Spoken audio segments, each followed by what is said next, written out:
What is going on, everyone? Today I'm going to be giving you my top 10 most anticipated movies of 2025. So these are just the movies I'm most excited to watch, and not necessarily the movies I think are going to be the best, although I do think most of these will likely end up being pretty good. But it's more so based on how excited I am to actually experience this film finally. And as it always is for these types of lists, obviously most of the movies on this list are going to be sequels or franchise-related movies, just because most movies that are already announced for this year are going to end up being franchise type films, because obviously they don't always announce most movies like that far in advance. Like, for example, I just watched Juror number 2 the other day, which ended up being one of my favorite movies of the year. That was only announced like a month or two before the movie came out. So there's going to be plenty of movies that come out this year that haven't even been announced yet, and that's completely fine. But for this list in particular, it's just going to be the ones that we currently have announced, and I'm just going to go through which ones I'm most excited for. Let's start off with some honorable mentions, because there's honestly a lot of movies that I'm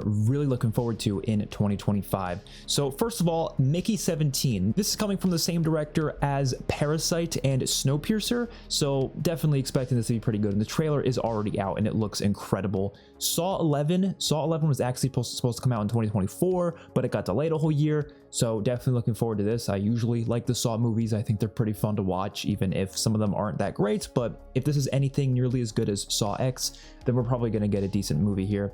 The Black Phone 2, I loved the first Black Phone movie. Am I expecting the Black Phone 2 to be any good? I don't know. It's a weird movie to do a sequel for. I didn't really think there was a, path for a sequel that made a lot of sense from the first one, but I'm all for it as long as it's, good. They Follow, which is a sequel to It Follows. I was never expecting a sequel to this, but when they announced it, I got really excited, because It Follows is a really solid horror film that came out a while ago as well. So the fact that we're getting a sequel so long after is pretty exciting. Wolfman, directed by Leigh Whannell, comes out actually in January, and it looks pretty cool. There was already a trailer. I'm really excited for that. Avatar: Fire and Ash. I think the Avatar movies are just really enjoyable to watch, just based on how beautiful they are, but I never really found myself that interested in the story, so I wanted to at least include it, because I'm definitely going to see it as soon as humanly possible to get to experience the amazing visuals. But when it comes to the story, I'm not like that excited to see what happens next. And then lastly, Captain America: Brave New World. I'm always going to be excited for a new Marvel movie, that most of the time, but this one I'm not like as excited for as a bunch of the other ones, so I decided to at least put it in the honorable mentions. So let's just get right into the top 10. In the number 10 spot, 28 Years Later. So the trailer for this film already came out this past month, and it looks pretty insane. The movie was shot on an iPhone, which is already pretty insane, but I guess they're doing that because they wanted it to kind of retain the same feel of the original, where it kind of like handheld camera feel, and the trailer definitely presents that quite well. Aaron Taylor Johnson's going to be in it, and he looks really badass in it. And I think the 28 days later, weeks later movies, they're pretty solid. Like, I enjoy both of them. I think they're one of the better zombie franchises, and this one, it looks like it's going to be a solid follow-up. It's insane that it took them this long to do a follow-up, but I'm fully expecting it to be really good. This one comes out June 20th, and it is, of course, directed by Danny Boyle, which was also the director of the original 28 Days Later film. So cannot wait for this. Hopefully it ends up being as good as the original, or maybe even better. I think it has potential to be even better. In number 9 spot, Nobody 2. So Nobody is one of the most underrated movies of the 2020s. It came out in 2021, starring Bob Odenkirk, and it's basically like a more realistic version of John Wick, in a sense, where it's this kind of just, he feels like an average guy, but he used to be a really huge fighter. He used to be a really skilled fighter. So he ends up getting, mixed in this situation where he needs to kill a lot of people. And the premise is simply just this guy who's just fed up with life, and his house gets robbed, which is just like the last thing he wanted to happen in his life. But he kind of misses being that fighter type person. He misses being in action. So once this happens, he kind of uses it as an excuse to go out and just beat up some bad people. So he just gets the perfect opportunity to beat up a bunch of people in a bus, which, by the way, is one of my favorite action scenes of all time, and it was just so awesome. And then he just gets involved in this whole like mafia type stuff, and he has to shoot his way out of a bunch of different situations, and it's really cool. And so they're doing a sequel to that, which honestly makes sense. It doesn't need a sequel, but I'm totally fine with it because it's Bob Odenkirk in an action movie. Like, of course I'm going to be excited for a sequel to that, and hopefully they can find an interesting story to tell with that, an interesting place for this character to go. My only worry is the fact that we have a different director director here. It's not the same director as the first film, so that tells me that either the director wasn't interested in making a sequel and it's just the studio wanting to do it, but I'm not really sure. And the director, I'm not really familiar with his work. This one comes out August 15th, so I'm definitely gonna see it and I'm really looking forward to it, hence why it's in my top 10. But that thing about the director does make me a little bit worried. If it was the original director, I think I'd be a little more excited, but I'm just, I don't know, a little worried there. In number 8 spot, Final Destination Bloodlines. So I've been waiting for a new Final Destination film for quite a while. I really like these movies. I think they're just absolutely insane. It's just a very general concept of this like force just coming after these people one by one and having them die in the most like insane ways possible. And I think all 5 of the movies, maybe only 4 of them actually, there's one that's pretty bad, but the other 4 are all really solid. So I think this has a lot of potential to be a really solid 6th film in the franchise. I'm not really familiar with the directors working on this film and some of the actors as well. They seem like new faces, but I'm always excited to, you know, get to see some new filmmakers and what they can do with any, you know, existing franchise. And we haven't had a new Final Destination in years. It's been over 10 years. So I think this is a great opportunity to bring this franchise back. I mean, the past couple years have been bringing a lot of horror franchises back, and I think Final Destination deserves more because this is a franchise that definitely will have a lot to it. And of course, Tony Todd, I believe, is making an appearance in this film, which of course he passed away recently, so it'll be one of his last performances. So I'm definitely looking forward to this. Comes out May 16th. Cannot wait for that. In number 7 spot, Ballerina, which is the brand new John Wick spin-off film. I really wasn't like that excited for this movie beforehand, but once that trailer dropped, immediately it became in my top 10 because I was like, okay, this actually looks really solid. It comes out June 6th of this year and the trailer looks amazing. Like that speaks for itself. I don't even need to like, you know, go looking at the writers in the film and all that. I think the trailer itself already shows you that this is going to be really exciting. Obviously, John Wick himself is going to be in the movie, which is cool. I'm sure it's going to take place before chapter 4, which will make it actually make sense. And Norman Reedus is also going to be in it. I don't know how big his role is going to be, but he's going to be in the movie, so that's exciting. And then obviously Ana de Armas is the main lead here. And again, based on the trailer, it looks like she's going to do some crazy stuff. It essentially just looks like another John Wick movie, which I'm totally fine with that considering all 4 of them are really incredible. So a 5th one with a new character as lead, I'm totally on board with that. I feel like John Wick probably won't have a huge role to play in the movie, but I'm fine with that. As long as it's something cool. All right, like let's see what this is going to be like. Hopefully it'll live up to the expectations I have for it because I feel like my expectations are pretty high just based on that trailer. But yeah, can't wait to see this. In number 6 spot is going to be Thunderbolts, which comes out May 2nd. So of course this is one of the new Marvel movies coming out in the next year, the one after Captain America Brave New World. And this one, we've had trailers for it already. It looks pretty good. It looks pretty exciting. It looks like it's going to be a fun and hopefully like having sort of a Winter Soldier feel to it kind of movie, which I mean, Captain America Brave New World also looks like it's going to have that feel to it, which is interesting. But I think it looks like I said, it looks good. It looks like a well-made, high-quality Marvel film. And is it going to live up to that? Who knows? But there's a lot of characters here, huge cast. It's basically being pitched as like the Suicide Squad of the Marvel universe. And I think you can do a lot with that. I mean, you got Bucky there, you got Yelena, you got Red Guardian, you got Ghost, Taskmaster, which I'm not like that interested in Taskmaster, but whatever, Taskmaster's there. You have US Agent. I think there's just going to be a really good dynamic between these characters. I think it's going to end up being extremely entertaining at the very least, even if it's not like a fully well put together movie in the end, which I hope it will be.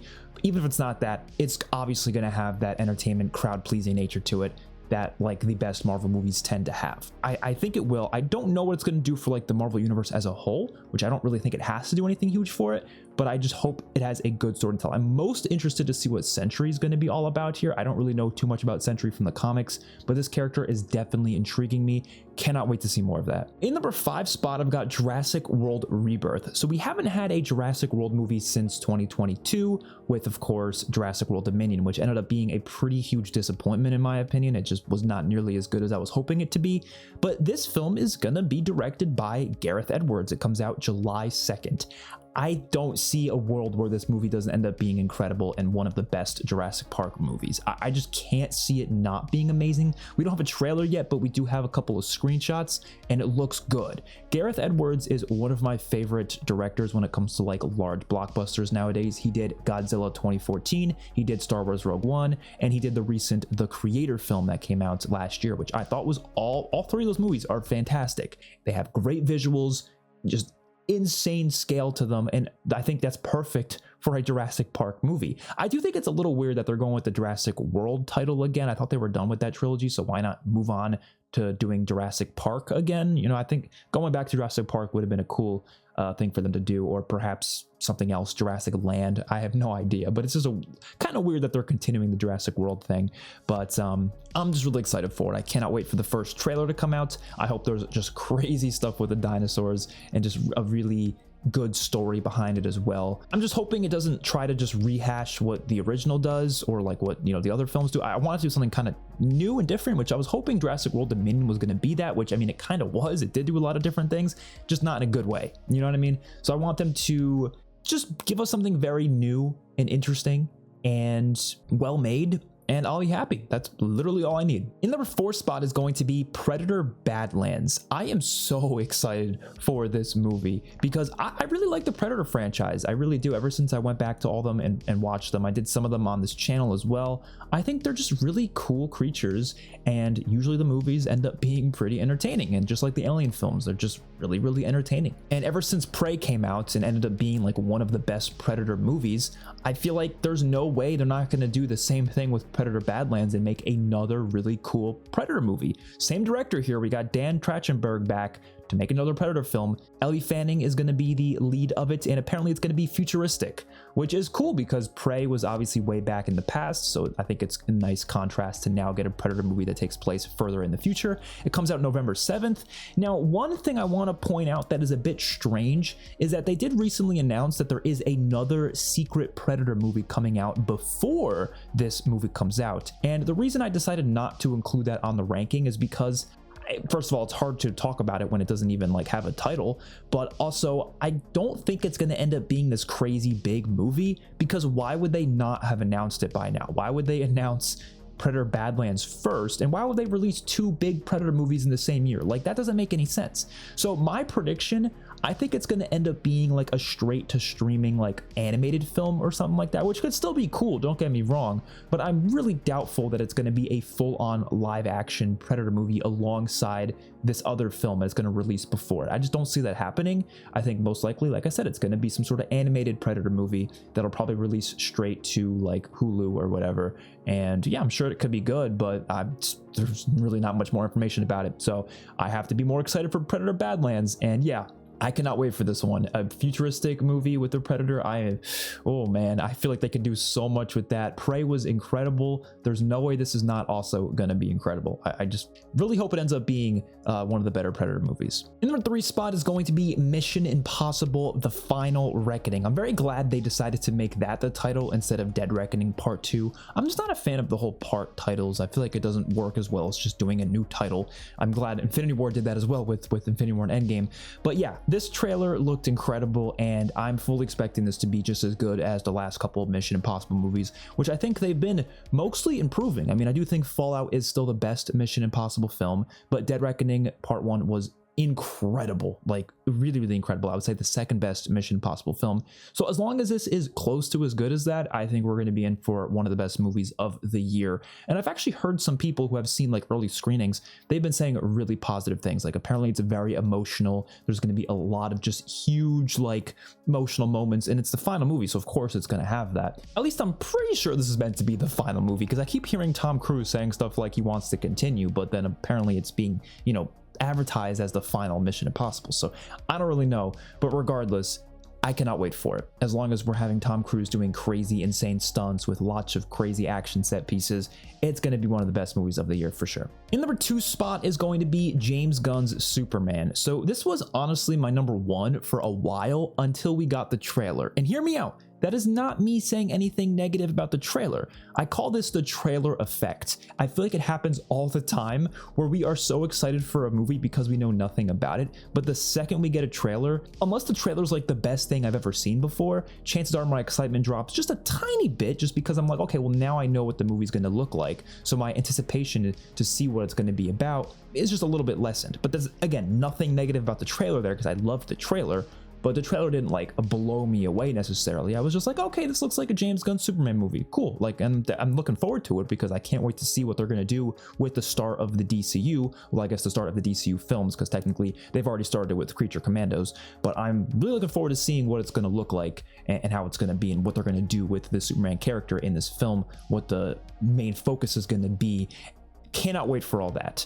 But I just don't think it's my number one. But regardless, this comes out July 11th.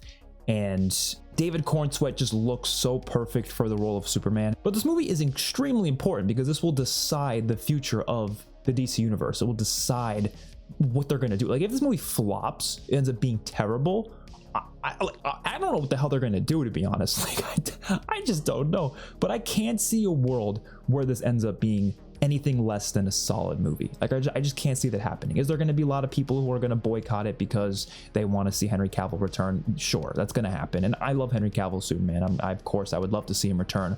But I can get over the fact that he's probably not going to come back as Superman, and we're just going to deal with a new one. And he looks great. So awesome. Like, that's fine. And it looks like a good movie. I'm pretty happy with most of what the trailer looks like, except for like maybe one or two shots that looked a little off. Most of it looks perfect. So definitely one of my most anticipated movies of 2025. But my most anticipated movie of the year is going to be The Fantastic Four: First Steps. Now, we haven't had a single trailer for this yet. Probably going to get a trailer during the Super Bowl is my guess. We'll get the first look there. But I cannot wait for this. This is something that I have been itching for so long, because I really love the Fantastic Four characters. It was like the first like superhero characters other than Spider-Man that I really got invested in and interested in.